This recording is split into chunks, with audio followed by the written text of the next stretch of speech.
Hi friends, good evening. నేను ఈరోజు tomato ఊరగాయ ట్రై చేద్దాం అనుకుంటాను. ట్రై చేసేది ఏం లేదు, ఆల్రెడీ వచ్చు నాకు. కానీ మా పాప కోల్కతాలో జాబ్ వచ్చింది కదా, తను అక్కడికి వెళ్ళాలంటే టమాటో ఊరగాయ తీసుకెళ్ళాలని అనుకునింది. కానీ దానికి పాపం ఆడ చేసుకొని ఫుడ్ అన్నీ కష్టమవుతుందని నేనే ఇవన్నీ చేసిస్తున్నాను అనమాట. కానీ ఇది కోసి ఎండకేసి ఇలా చేస్తారు చాలా వరకు చాలామంది. నాకు అట్లా నచ్చదు, అసలు టేస్ట్ ఏం నచ్చదు, మా పిల్లలకి కానీ నచ్చదు అలా తినడము. ఇవన్నీ నేను 1.5 కేజీ కొనుక్కున్నాను అనమాట. ఈరోజు కొనుక్కొని అన్ని చిన్న చిన్న కాయలే దొరికాయి మాకు. బాగా కడిగి ఇవి ఆరబెట్టాను అనమాట పేపర్ వేసి. ఇవి ఇలా ఆరిన తర్వాత ఒప్పులుగా కట్ చేసుకోవాలి. ఇవన్నీ ఇలా కట్ చేసుకున్న తర్వాత ఇలా బాండీలో ఇలా వేసుకోవాలన్నమాట. గిన్నె అయినా పర్లేదు, పెనమైనా పర్లేదు, ఏదైనా పర్లేదు. ఇవి బాగా ఇలా కోసేసుకోవాలి. ఇలా అన్ని టమాటాలు ఇలా కోసేసి పెనంలో వేసేసి స్టవ్ మీద పెట్టాలన్నమాట. స్టవ్ మీద పెట్టి బాగా ఇవి ఉడకాలన్నమాట. మామూలుగా టమాటా ఊరగాయ అందరూ పెట్టే విధానం ఏమంటే ఇవి కోసేసి ఉప్పు చింతపండు వేసి నైటే నానబెట్టేసి ఇంకా పొద్దున్నకి ఎండకేసి అట్లా పెడతారు. అది నాకు ఇష్టం ఉండదన్నమాట మా ఇంట్లో ఎవరికి. అదైతే ఎక్కువ రోజు నిలువ ఉంటుందని అలా చేస్తారు. ఇది ఫ్రిడ్జ్లో పెట్టుకొని ఎప్పుడు కావాలంటే అప్పుడు తీసుకొని తినచ్చు అనమాట. ఇదైతే నేను పెట్టే విధానం అయితే, నేను పెట్టే ఊరగాయ అయితే నాకైతే ఇది నచ్చుతుంది. ఇది ఎక్కువ బయట పెడితే ఎక్కువ రోజులు ఏమవుతుందంటే మనం డైరెక్ట్గా ఇట్లా ఉడకబెట్టి తిరగబోసుకుంటాం కాబట్టి బయట పెడితే బూజు వస్తుంది. అందుకనేసి అందరూ ఎండకేసి పెట్టుకుంటారు. కానీ ఇది టేస్టీగా చాలా బాగుంటుంది. ఇది బాగా ఉడకాలి. ఈ టమాటా ఉడికే లోపల మనం పక్కన దీనికి కావాల్సిన పొడులు రెడీ చేసుకుందాం. ఇవి ఆవాలన్నమాట. ఆవాలు ఒక 2 స్పూన్స్ ఉంటాయి.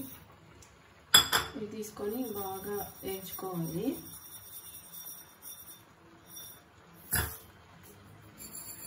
అవి బాగా వేగిన తర్వాత మెంతులు, అవి 2 స్పూన్స్ తీసుకున్నాం కాబట్టి ఆవాలు, మెంతులు 1 స్పూన్ చాలు.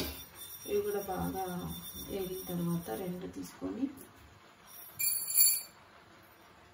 ఇవి మిక్సీ వేయించుకున్న తర్వాత మిక్సీకి వేసుకుంటే ఇలా పొడి అవుతుంది అనమాట. ఇది మెంతి పొడి. నేను ఆవాల పొడి, మెంతి పొడి 2 సపరేట్ కొట్టాను అనమాట మిక్సీలో.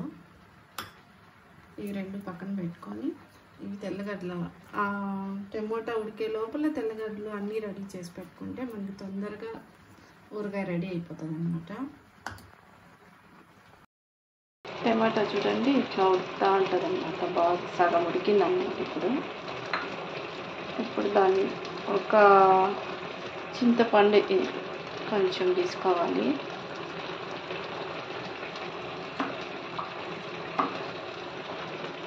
కొంచెం అంటే ఈ కప్ అంతా చాలన్నమాట. చిన్న కప్ అంతా సరిపోతుంది.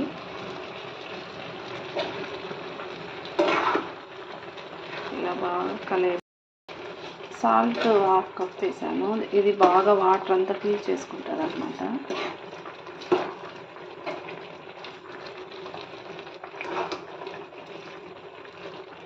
సాల్ట్ వేసి చింతపండు వేసి మళ్ళీ బాగా ఉడకనియాలి.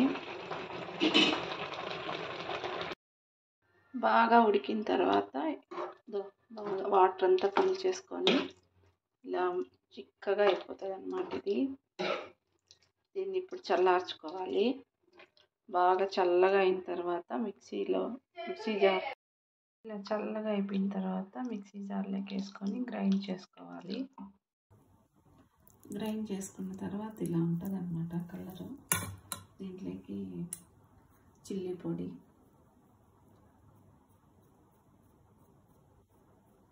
నేనైతే 1/4 కప్పు తీసుకున్నా. ఇది ఆవాల పొడి ఒక 2-3 స్పూన్స్. ఇది మెంతి పొడి, ఇది 1.5 స్పూన్. ఉడికేటప్పుడే సాల్ట్ వేసాను కాబట్టి ఇవన్నీ కలిపిన తర్వాత బాగా మళ్ళీ చూసుకొని ఉప్పు సరిపోయిందా లేదా అని ఒకసారి చెక్ చేసుకొని ఆ తర్వాత వేసుకోవాలి, లేదంటే ఎక్కువ అయిపోతుంది.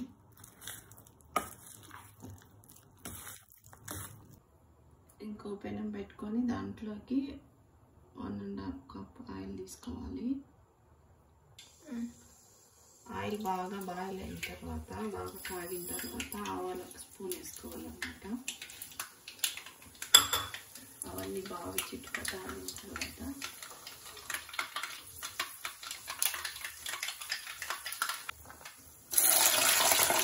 తెల్లగడ్డలు వేసుకోవాలి.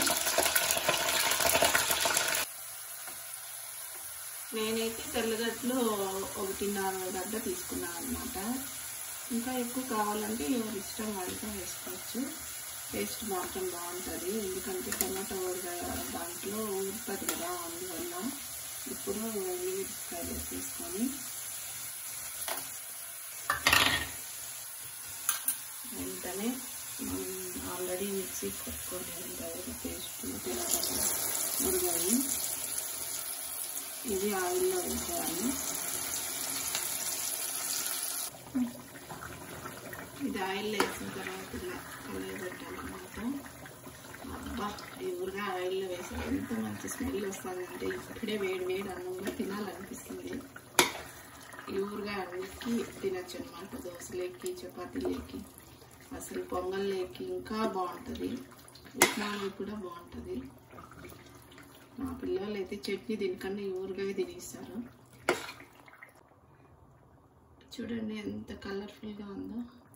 ఇది ఒక 5 మినిట్స్ ఉంటే చాలు. ఇంకా మళ్ళీ స్టవ్ కట్ చేయొచ్చు. స్టవ్ ఆఫ్ చేసేసి పక్కన తీసి పెట్టుకొని ఇది చల్లారిన తర్వాత బాటిల్లో వేసుకొని స్టోరేజ్ చేసుకోవాలి.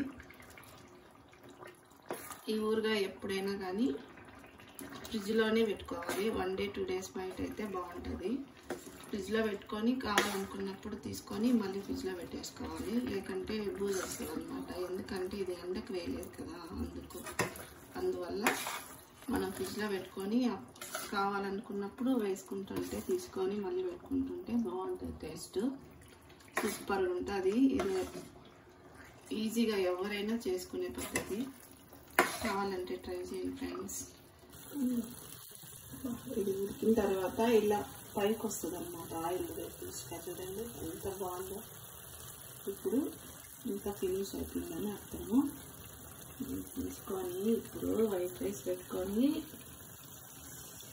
అబ్బాబ్బాబ్బా నాకేమో నోరు ఊరిపోతుంది. రైస్లోకి ఇలా వేసుకొని ఇది అబ్బాబ్బా కాలిపోతుంది. కాలిపోయినా కూడా తినాలనిపిస్తుంది నాకేమో. ఇలా బాగా కలుపుకొని ఫస్ట్ టేస్ట్ చూడాలి కదా ఎలా ఉందో. అది చూసాను కరెక్ట్గా, అస్సలు ఉప్పు కానీ కారం కానీ అన్నీ సరిపోయినాయి. ఎలా ఉంది పండు? బాగా నచ్చిందా? సూపర్ గా ఉంది మమ్మీ. మీకు కూడా నిజం చెప్పు. నిజంగా బాగుంది మమ్మీ. ఓకే, మీరు కూడా ఇంట్లో ట్రై చేయండి. మీకు నచ్చినట్లయితే లైక్ చేయండి, సబ్స్క్రైబ్ చేయండి, షేర్ చేయండి, మా మమ్మీని సపోర్ట్ చేయండి. Thank you. సూపర్గా ఉంది మా, చాలా బాగా చేసినాము. Please like, share, subscribe to the channel.